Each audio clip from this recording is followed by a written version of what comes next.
Always good to catch up with our man, Robbie Starbuck, who is on the prowl when it comes to DEI programs and major companies and corporations around the United States of America. His laundry list of success stories are too numerous to name, and he joins us on the Murphy Show hotline today to talk about some of the successes over the past several weeks. Good to catch up, Robbie. How are you, sir? I'm doing well. How are you doing, sir? I am fabulous, man. You're blowing and going. I mean, you're making this thing happen by leaps and bounds. Tell us, you had an adventurous week last week, did you not? I did. I did have an adventurous week. I had to go to New York. Wall Street Journal, they invited me, and I was very grateful for that, to be the main speaker at their summit that they do with a lot of the corporate executives. And we were talking about DEI, and it's interesting. I just have to say I have not been more grateful to come back to Tennessee in a very long time, because it is a tragedy what is happening to these big cities in Democrat-run states. New York, I don't mean to be rude. My mom raised me better than to just trash things for no reason, but it has gotten into such a state of disrepair that I just have to say it is disgusting. It smells the worst you could imagine. You've got squalor all over the place, illegal immigrants all over. It is a true nightmare. It looked like Gotham City, and so I just pray that, somehow those places get turned around, but it certainly makes you grateful to live here. Have you been back to California? I mean, how long were you out there? So I was raised there, but in a more rural area. The area that I grew up in was, a lot of farmland, a lot of vineyards and stuff like that. I mean, we call that the real California, right? Yeah, real California. Right. So then, unfortunately, because of work, my wife and I lived in the LA area in Calabasas for probably I don't know the math off my top of my head. I think probably 6 years, and in Orange County a bit before that, but. That area as well is just, even when we left, which was a little over 6 years ago now, it was already bad. But, everybody I know who still lives there, I mean, it's 1,000% worse. I mean, it's accelerated so much. It's unbelievable. And it's because, the Democratic Party went full communist essentially there. I mean, they've lost their minds. And what is seemingly just common sense we all used to be able to agree on is now, in the eyes of Democrats in these places, it's like, oh, it's fascist to want clean streets or something. I mean, it's nuts. So, I'm going to be really honest with you. I've actually been offered a decent bit of money to go do speaking events in California, and I have turned them down because I have absolutely no desire to go to that state. Oh, wow. I think it's disgusting what has happened there. So well, it would take like the president asking me to go for me to go to California at this point. I guess it was Charlie Kirk when Gavin Newsom did this weird podcast where and I guess good for him, he invited Charlie Kirk on. And I thought Charlie did a great job of pointing out, look, why is it that y'all can clean up California when somebody like the Chinese are coming over, but you can't clean the place up for the California residents that live there and work there and actually are productive members of your state? And, Gavin Newsom had no answer for that question. Why can't you just clean it up? Donald Trump's doing it in Washington, D.C., and he's facing some of the same stuff that you're talking about, Robbie. People are calling him, a Nazi because he's cleaning up tent cities that have descended upon that city over the last 4 years. It's amazing. What's great, though, is normal people, they hear that, and it sounds so ludicrous to them. The people actually complaining like this are only the Democrats who are in power. Even among the Democratic Party, a decent portion of them, they agree on these things. You want clean streets, you don't want violence in your neighborhood, right? The problem is, I think, you've got this section of Democrat voters who they believe vote blue no matter who. And it's what drew them into this situation, right? And the way that they do fundraising, it's really predicated on such a hardcore, insane base needing to donate that it results in always having crazy candidates, that are further and further left. And so it's why you see them act like clowns in D.C. too, like this Jasmine Crockett lady who puts on a show acting like, she's, a gangster or something up in D.C. She does it for fundraising dollars. This is a girl who actually went to elite schools, right, had a very nice upbringing from her parents, and she pretends to be a gangster in D.C. because she wants small dollar donations from people who increasingly are attracted to lunacy.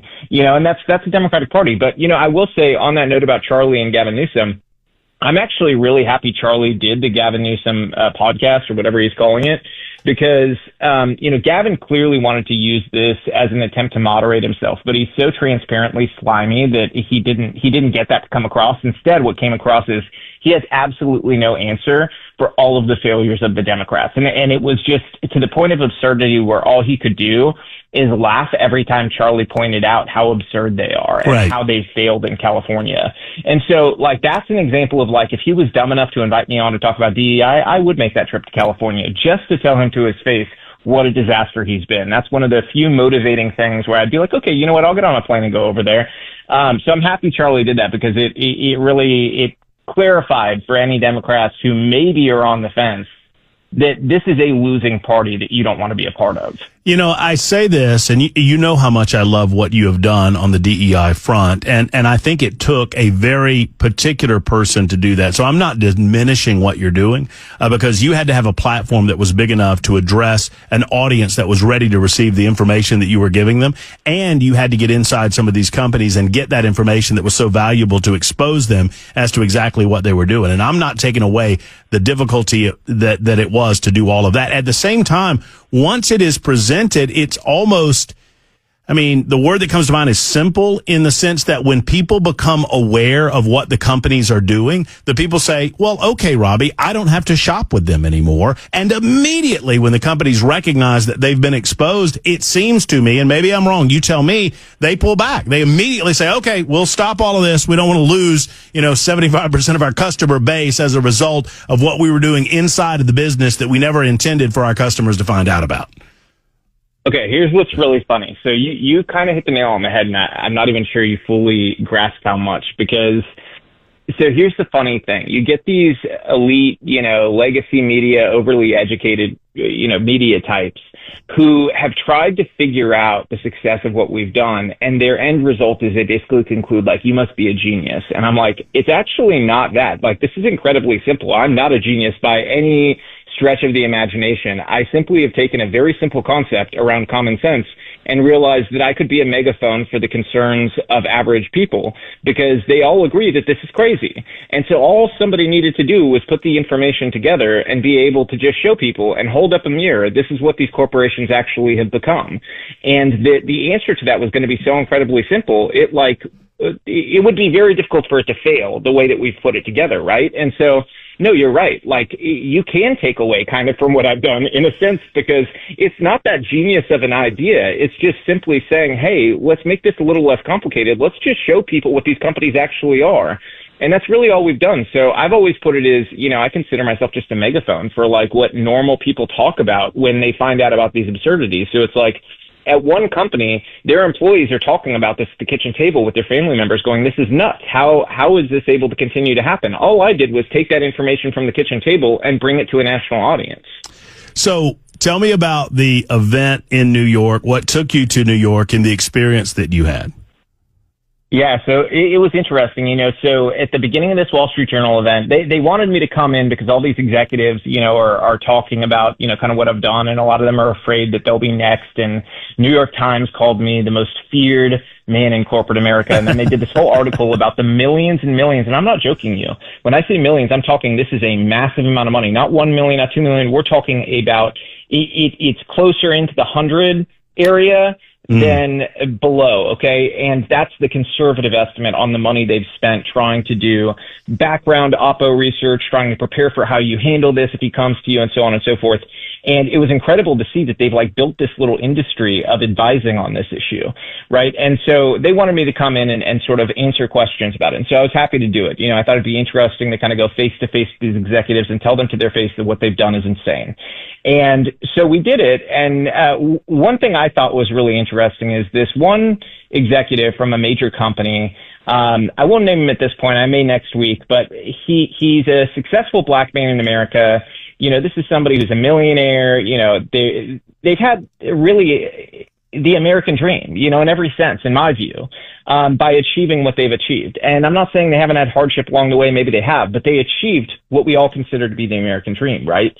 He stands up in the middle of this function and basically starts heckling and goes, down this line of essentially framing me as somebody who is out of touch with racism in America, and literally said that America has not changed in, he either said 20 or 30 years.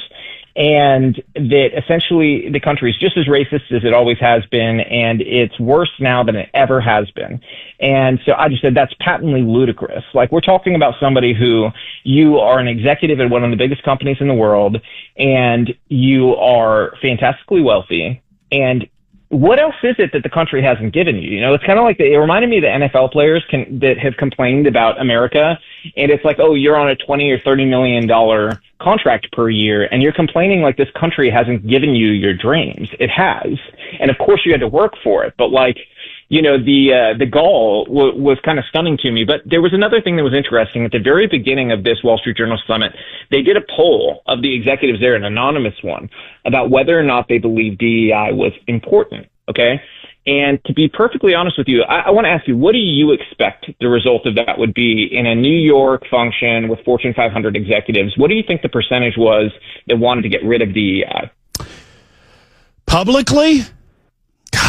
In a private poll. In a private poll. Yes. 20%? So, it's a guess. You know what? You're more guess. favorable than me. I thought it was going to be 90-10. I thought 10% were going to want to get rid of it, and 90% were going to be all for it. It was over 30% wanted to get rid of it. Wow. So that surprised me and made me think, okay, you know what? We have more allies there than we realize. Because a lot of them, when they get rid of this stuff, they're operating based off fear, but they actually believe in this stuff still. It's just that they know that publicly they just can't weather it anymore. But to think that still you're so drastically out of step with America that you've got, around, 70%, right. Yeah. Percentile, or around 70, who still believe in this stuff is mind boggling, right? Because some of the stuff we've pointed out is so absurd. You almost have to check back and go like, is Robbie making this up? And it's like every time you double check it, it's like, no, he's not making up. This is a real document. And, I think that really kind of, it stuns you still, even if you expect it, and I expected it, and it still surprised me how woefully out of touch they are. So I think it was good for them to get to hear from, sort of normal America. And that's kind of what I was bringing to them, is like, this is how we see it. And also to poke holes in their logical fallacies. So like, one of the things they brought up in this event is they said, there's been studies done that have shown that if you use a black name in a resume for a job versus a white name, you'll get less callbacks. And I said, well, first of all, can you tell me what a black name is? Mm-hmm. Because I have plenty of friends who are black who you wouldn't be able to tell what their race is by their name, first of all. Secondly, so that on its front is kind of ludicrous for the design of a study, right? How do you do a study based around blackness when, you've got all these transferable names? But secondarily, I said, the interesting thing is, I bet you I know more about these studies than you guys do. The first one that you guys all like to cite was actually done 20 some odd years ago by two left-wing economists. And they did this by answering job wanted ads in two Democrat-run cities, Chicago and Boston. And they did it at random with no scientific sort of structure around what they were doing. They just called willy-nilly and made up names and tried to see if they'd get callbacks. Okay, that's not a study. That's called convenience sampling. You can set that up however you want to and say, a certain name that you design and say is black, and then give them lesser job experience, and then call in another place and use a different name and give them better job experience. And guess what? You're going to get the callback with the second name. So that's why it's not scientific. And the second one was done by UC Berkeley, not exactly a nonpartisan actor. And even in that one, what they found was, yes, some were calling back black applicants less, but they also found that about a dozen of the largest companies were calling back black people far more than they were calling any other race.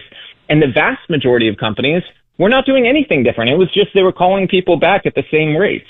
And so it tells you that, you can kind of choose your own adventure on this, and that's what they're doing. And I think it was important for them to understand that a lot of the things that they're consuming and believing when they're in these elitist circles, they're doing so without actually even diving deep into what the information is. Who's doing the study? Who designed it? Is it scientific? And in most cases, I can tell you they're not. They're just gobbling up whatever garbage the legacy media gave them.